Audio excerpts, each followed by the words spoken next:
non-defiant on digital assets and sound money and the whole ecosystem that is the Internet of Value.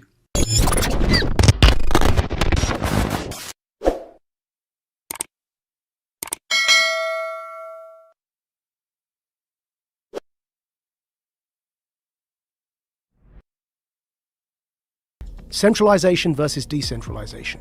It's no longer about left or right, it's about up versus down. It's about power versus those who don't have power.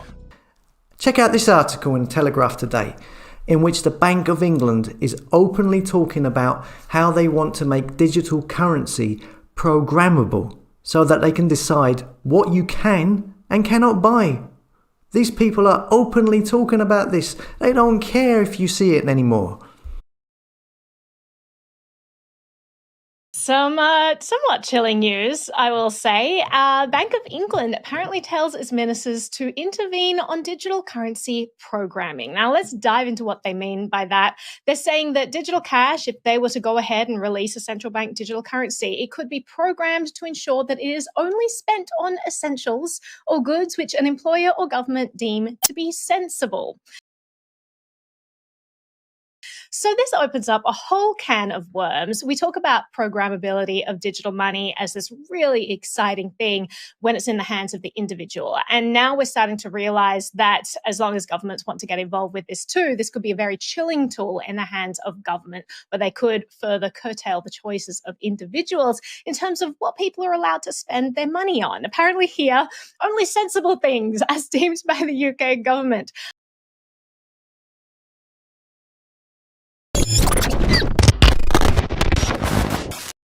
So the UK is currently the head of the G7 group. That's the world's most economically advanced countries. And the UK currently chairs the G7 group. Our Chancellor, who does our economy, he put out this video saying that what they want to do is bring in this thing called the central banking digital currency. They want to replace fiat paper money with digital money as a competitor to Bitcoin and crypto money, right? But instead of being decentralized currency, it will be controlled by a government. It's digital currency, but controlled centrally through the banks, Bank of England. So instead of having a bank account with whatever, HSBC or Bank of America, you'll have a bank account directly with, in the American context, with the Fed. In the UK, directly with the Bank of England. You have a personal bank account, and you're given digital money in that bank account. These are called central banking digital currencies. The Chancellor of the Exchequer in the UK has already announced their intention to do this as the G7 group. And these, if you look up... this sounds terrifying. If you look up the Telegraph newspaper, central bank digital currency, is that the one down below? Digital currency should be programmable. See that one there? Our fiat money, the paper money, is increasingly becoming worthless, and we're headed towards a big disaster. The Fed wants to raise interest rates. But we're in so much debt that if you raise interest rates, people are going to suffer because we're living on debt as Western economies. So they realize that this kind of the lifespan of paper money is fast coming to an end because of the 2008 economic crash in particular. So they're bringing in these central banking digital currencies. Why is that word programmable in there? So what they said in that article, and the Chancellor put a video out saying this as well, they've said that this money that you will earn from work, instead of having paper money, you have this digital money. It's programmable so that you can't buy certain foods, or if you do something that your employer doesn't like, it's all in that article. You won't be able to spend your money. In other words, it's not money, they're vouchers. They're like food vouchers. And they can be programmed so that, like the Chinese social credit system, that if you try and use them on a certain thing, it won't work. You say you want to buy a burger and they want you to buy bugs, which is one of the examples used. If you start to try and buy unhealthy meat, it just won't work. You tap your card, you can't buy the thing because you've met your quota that month of burgers.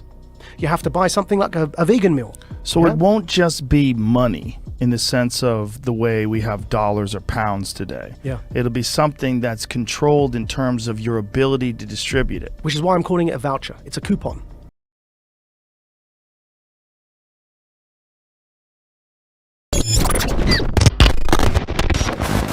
How do you see pensions and Social Security payments being handled once the CBDCs roll out?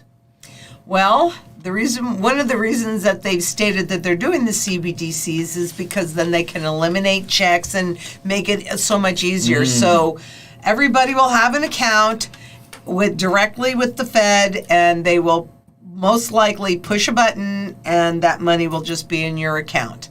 Don't you think that eventually that's, I mean, you pointed to it, but I think we both agree, like, that's the end game, right? Is that the whole point of putting it there is to make it programmable, controllable, tell you when to spend, tell you what you can spend it on, so that it gives full control, you know, under the guise of what's best for the economy, right? And controlling inflation and all the things that they'll make it seem like they'll stress the benefits, but downplay the pitfalls. And yeah, absolutely.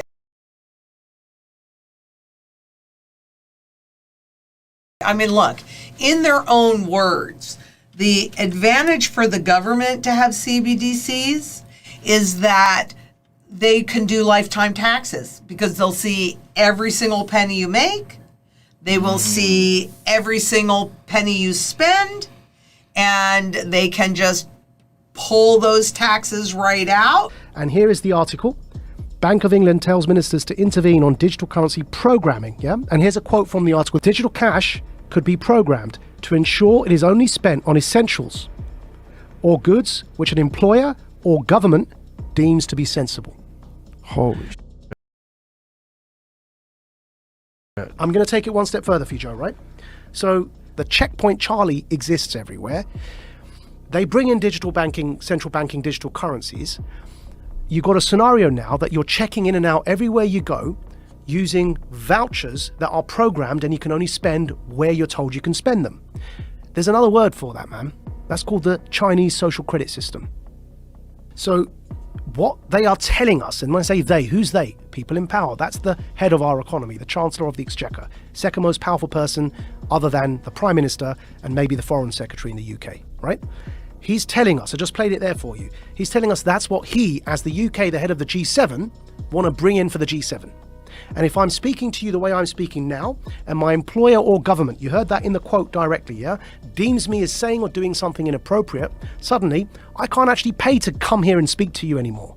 My digital currency won't even pay for the ticket because it will be known that I'm coming to speak to you. Sorry. There's no nice way to say this, but the UK now looks to be in the midst of a financial crisis. Just the last week has seen the pound crash against the US dollar, the UK stock exchange fallen sharply, and investor confidence crashed. Amid all of this turmoil, however, something much bigger is on the horizon. Something that very well risks a full-blown economic catastrophe. The gilt market. Gilts are basically IOUs issued by the government. Gilts are seen as low risk, low reward, because developed economies like the UK are unlikely to default on the debt, hence the low risk, and as such, the interest rates are normally fairly low. That's why many pension funds love them and buy huge quantities of them. The last few days have messed with this model though, to such an extent that the Bank of England warned if they didn't intervene, pension funds would collapse and the economy could face some incredibly serious issues. The Bank of England was concerned about these funds' very survival. At the same time the Bank of England was pouring cold water on the economy to try and get inflation under control, the government was actively pouring petrol on that fire. Then on Wednesday morning, the Bank of England announced that there was now a material risk to the UK financial stability that risked an unwarranted tightening of financing conditions and a reduction of the flow of credit to the real economy. In other words, we could be in for a rerun of the credit crunch.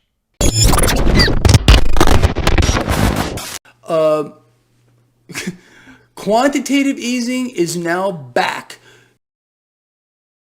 The Bank of England is going to be buying debt yet again, but it gets better than that. So, according to the lovely Bank of England, they will now buy debt at whatever scale is necessary. Whatever scale is necessary. In other words, they will buy unlimited amounts of debt. Now, the Bank of England here blinked. Bam, unlimited QE. They'll do whatever it takes on whatever scale is necessary here to keep the debt market stable. Where does that cash come from? They got to create it, magically out of thin air. Just like every other central bank has to create it magically out of thin air. You know, magic. Magic. Yeah, just like that, okay? What is this going to lead to, people? The purchasing power of fiat currencies around the world is going to suffer. Inflation is going to get worse. The purchasing power of the currency is evaporating. It's economics 101, people. You can't make this up if you freaking try to.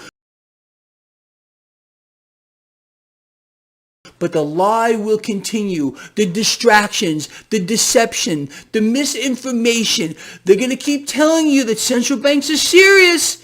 They're serious this time. They're going to really do something about serious inflation. Meanwhile, they're continuing to inflate, which is their goal. Henceforth, why the Bank of England is doing what they're doing right now. They're inflating. Every central bank's goal is to inflate, and then inflate some more. For how many years have I explained this to you? You know, I am so happy for you to actually see what I've been explaining to you for years unfold in real time.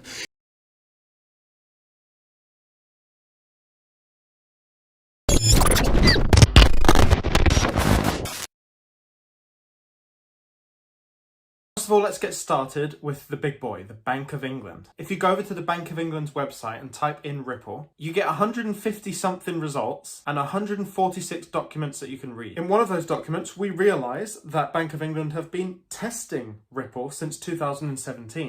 Ripple and XRP offer exactly what they were looking for in that instance. So they've been testing, and when they turn it on, that's going to be mega. And to quote the Bank of England, the proof of concept was a powerful exercise to develop the bank's understanding of synchronization and possible technical solutions. In other words, Ripple showed promise in offering RTGS. And we seem to be talking about Bank of England a lot here, but they do run the show.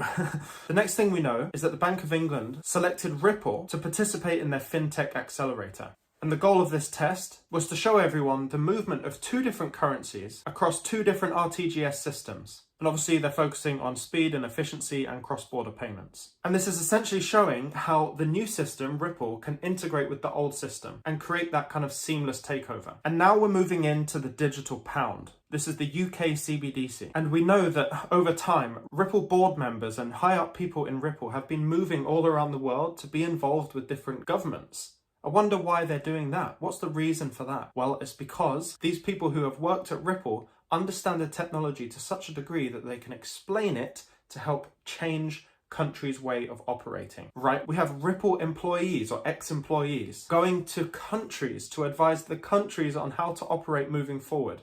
Why would they be doing that?